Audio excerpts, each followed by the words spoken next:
I was going to minister to behind on the stage.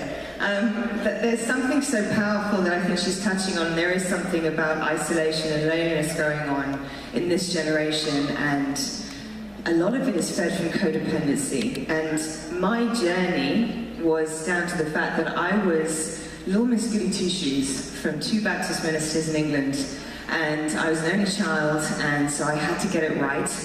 I had to be perfect, because I didn't want to let my parents down, ever. They'd spent 13 years just to try and have a child, so I was the miracle baby, and lo and behold, I could not get it wrong. My parents were fine with me getting it wrong, but I wasn't fine with me getting it wrong.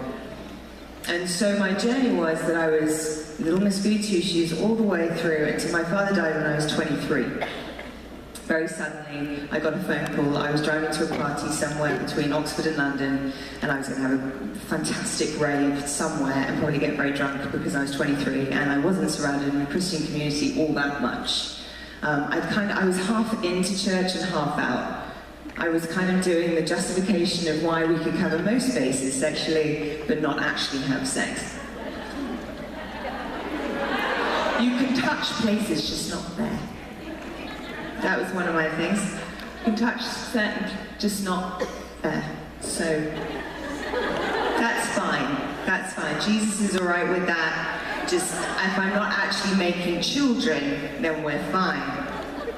See, my problem was that I was a chameleon with men. I learned that my sexuality, I learned that being a virgin was actually really enticing to men. I learned that actually if I played the purity plan right, then actually I could manipulate men and be very powerful in front of them. So I was like, oh, you want this? Oh, you can't have it. You know? And then I kind of, but I never stuck to it. Does that make sense? It was just part of the initial first chase me season. And then I just let all the boundaries down because I actually started to develop affections and emotional attachments to them. And of course my father dies at 23, so I've got no reason now to really save myself. My dad was actually my contraception, to be really honest with you. One look and I was like, So I go into this journey and I go into a relationship with a guy that said he's going to wait with me, finally. There were guys that are saying, I'm not going to wait for you. No. And I had the backbone of a chocolate eclair, to be honest with you. So I thought I had boundaries, I used them for a few weeks, and then they just disappeared when I had a different need or motivation. Does that make sense? So I had 3 sexual relationships in my 20s, long term because I was in love, and they loved me, but of course I didn't want to actually marry them because none of them were Christians. And at this point in the time, just for the record, I'm darting all over the place, but you'll catch up with me, I promise. I turned an atheist around about 2 years after my father died because I was losing so many people to death. I was trying to pray and I was trying to connect with him, and I felt like he wasn't there for me. I never felt anything from him. I didn't realize that my anger towards the Lord and to religion was actually the reason why I couldn't hear from God in the first place. I was never given the reason as to why we should be pure. I was just told we shouldn't do it.